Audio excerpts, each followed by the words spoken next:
What if rejection weren't a negative verdict on who you are, but just information about compatibility and timing? Many people experience rejection as an identity crisis. They learned early on that being left out meant there was something wrong with them. This childhood programming creates adults who avoid risks, people please, and feel devastated by every exclusion, disappointment, or failure. But this exhausting cycle keeps you small and disconnected from your true potential, and you can rewrite this story. The same sensitivity that causes rejection pain can become your greatest strength when you learn to work with it instead of against it. This summary dives deep into 3 key insights that will transform your relationship with rejection, from discovering your inherent worth to creating healthy limits and choosing relationships that energize you. These simple shifts, practiced consistently, build the emotional resilience that turns rejection from an enemy into an ally. Everyone experiences rejection at some point in their lives. That's a fundamental part of being human. But some people seem to take rejection in their stride, while others have a much more difficult time. Rejection sensitivity often begins in childhood, and it follows a predictable pattern. Young brains interpret early experiences, being left out or criticized or ignored, as messages about self-worth. The child who felt unseen grows into an adult who assumes others will overlook them too. These interpretations become the lens through which you view every future interaction or opportunity. This childhood programming runs so deep that you may not recognize how it shapes your daily choices. For Sarah, it meant that, at 35 and very successful, she was devastated at a rejected business proposal. For her, any professional disappointment triggers something much older and deeper. She finds herself scrolling through social media at midnight, comparing her life to others, feeling a familiar ache of not being good enough. Consider 8-year-old Marcus, sitting alone at the lunch table watching his classmates laugh together while he sits alone. When his teacher walks by but says nothing, Marcus decides that being left out is simply what happens to him. 20 years later, he sits silently in boardroom meetings, his brilliant ideas trapped behind the fear that no one wants to hear them. Then there is Emma, who performed in every school play to empty seats because her parents were always working late. She learned early that her achievements meant little to the people who mattered most. Now she works 80-hour weeks, chasing approval from a boss who barely acknowledges her existence, repeating the same painful cycle. These patterns persist because your brain developed them as protection. Staying small meant avoiding bigger hurts. Staying quiet prevented criticism. Staying busy earned occasional praise. These strategies worked when you were young and powerless, but now they trap you in cycles that block the very acceptance you seek. When rejection wounds remain unhealed, they create a constant state of emotional vigilance. You check your phone obsessively after sending texts. You avoid applying for opportunities you want because you cannot bear another no. You might even push people away first, controlling the rejection before it controls you. The cost extends far beyond missed chances. Unprocessed rejection shapes your identity and limits how much love you believe you deserve. But understanding this pattern is the first step toward breaking free from it. The same sensitivity that causes you pain can become a source of strength when you learn to work with it, rather than against it. The most powerful antidote to rejection sensitivity is learning to belong to yourself first. This means developing an unshakable sense of your own worth that exists independently of what others think or do. When you belong to yourself, rejection becomes information rather than identity. It tells you about compatibility or timing, not about your fundamental value as a person. True self-belonging requires you to become your own safe haven. Instead of searching for validation in your interactions, you learn to provide that security for yourself. This shift changes everything about how you move through the world. You stop shrinking to fit into spaces that were never meant for you, and you start trusting your own voice above the chorus of outside opinions. Consider Haruto, who spent years saying yes to every social invitation, terrified of missing out or disappointing anyone. He attended parties where he felt invisible and joined committees that drained his energy. Then he began practicing what it meant to honor his own preferences. He started declining invitations that felt heavy rather than exciting. At first, the guilt was overwhelming, but gradually he noticed something remarkable happening. The relationships that remained grew deeper. People began seeking his opinion precisely because they knew he would be honest rather than agreeable. Mariam always measured her worth through her productivity at work. She stayed late every night, volunteered for extra projects, and checked emails during family dinners. Her identity was completely wrapped up in being indispensable to her boss. When she began learning to separate her worth from her output, she discovered she could say no to non-essential tasks without the world falling apart. Her boss actually respected her more when she became selective about her commitments. Her family appreciated having her full attention too. Building self-belonging happens through small, daily choices. It means pausing before you speak to ask whether your words reflect your true thoughts rather than your desire to please. It means choosing clothes that make you feel confident instead of wearing what you think others might expect. It means honoring your need for rest even when others are busy, and pursuing interests that genuinely fascinate you. It means taking the time to get to know yourself and support your own well-being. When you truly belong to yourself first, rejection loses its power to define you. You can hear no without hearing that you are not enough. You can face disappointment without questioning your worth. Even better, this inner security is the foundation from which all healthy relationships grow. Boundaries have become a buzzword, but are widely misunderstood. They're not walls built to keep people out. They are clear guidelines that protect your emotional and mental well-being while allowing healthy connections to flourish. Most people misunderstand boundaries as selfish or harsh, but the opposite is true. Healthy boundaries create the safety that makes authentic relationships possible. When you have clear limits, you can engage with others from a place of choice instead of obligation or fear. The confusion around boundaries often stems from experiences in childhood when saying no was discouraged or punished. You learned that keeping others happy was more important than honoring your own needs.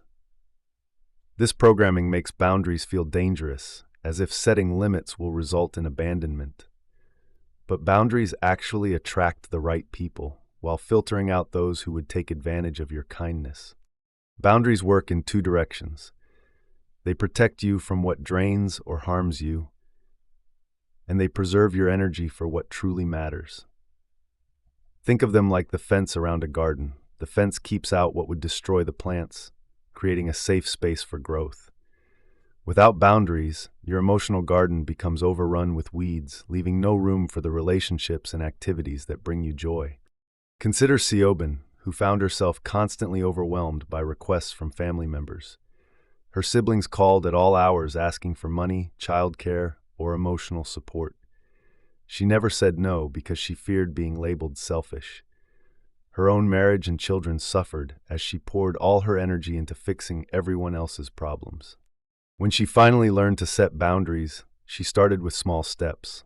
She turned off her phone during family dinners. She told her siblings they needed to schedule calls in advance. She stopped lending money without real repayment plans. The initial pushback was intense, but over time, her relationships became more balanced. Her siblings learned to solve their own problems, and they respected her for having clear limits. Building your own boundaries requires practice and patience with yourself. Start by identifying where you feel drained or resentful. These emotions are signals that a boundary is needed. Notice the situations in which you say yes, but feel heavy inside, or consistently give more than you receive. Practice saying no without elaborate explanations. A simple statement works better than a long justification that invites argument. Try things like, "That doesn't work for me," or "I'm not available for that." You don't need to provide reasons for others to approve of. Your no is complete by itself. Boundaries transform rejection from something you fear into something you can navigate with confidence. When you know your limits and communicate them clearly, you create space for connections based on mutual respect rather than one-sided giving. Not everyone deserves access to your heart. While you cannot control who accepts or rejects you, you can choose who gets to influence how you feel about yourself. Safe people are those who celebrate your growth and don't exploit your vulnerabilities. They respect your boundaries instead of testing them. Most importantly, they remain consistent in their care whether you succeed or struggle. Safe people reveal themselves through their responses to your authentic self. When you share something personal, do they listen without trying to fix or judge? When you set a boundary, do they respect it even if they feel disappointed? When you succeed, are they genuinely happy rather than competitive or dismissive? These responses tell you everything about whether someone is safe for your emotional investment. The quality of your relationships matters far more than the quantity. Many people who struggle with rejection surround themselves with surface-level connections that provide temporary validation but no real support. They collect followers, acquaintances, and people-pleasers while remaining lonely at their core. Safe people offer something different: presence over performance, depth over breadth, consistency over intensity. Consider Ben, who realized his friend group thrived on drama and gossip. Every gathering involved analyzing someone's problems or mistakes. He noticed he felt anxious before gatherings and depleted afterwards. When he began investing in friendships with people who focused on growth and positive goals, his entire mindset shifted. He discovered that healthy relationships energize rather than drain you. Or Amara, who spent years trying to win over colleagues who undermined her contributions in meetings. She worked harder to prove herself worthy of their approval, never recognizing that their behavior revealed their character, not her value. When she shifted her energy toward the few coworkers who actually supported her ideas and celebrated her successes, her confidence grew. She stopped wasting time trying to convert critics into cheerleaders and started nurturing relationships with people who already saw her worth. Identifying safe people requires honest assessment of how you feel after spending time with someone. Do you feel seen and accepted, or are you performing to earn their approval? Do conversations flow naturally, or are you carefully monitoring your words?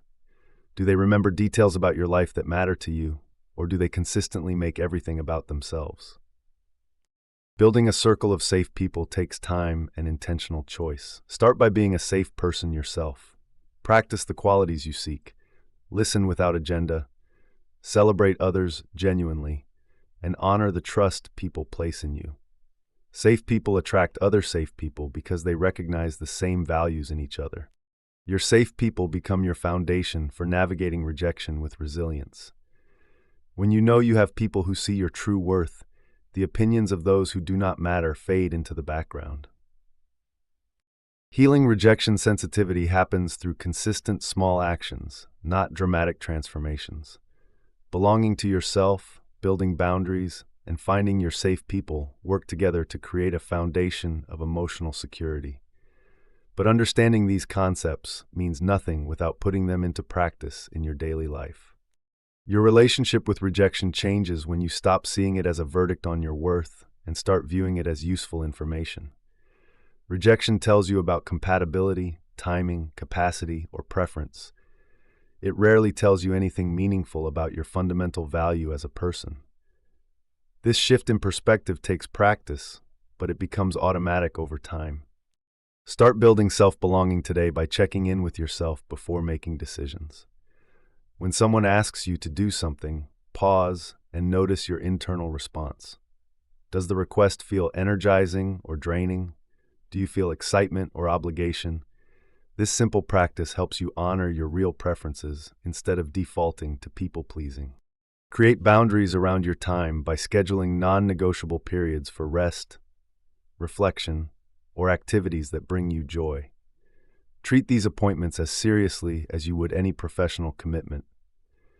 And assess your current relationships with honesty. Notice who consistently makes you feel energized after spending time together. Begin investing more energy in relationships that feel mutual and supportive, and reduce the time spent with people who leave you feeling depleted or criticized. Develop a daily practice of self-compassion.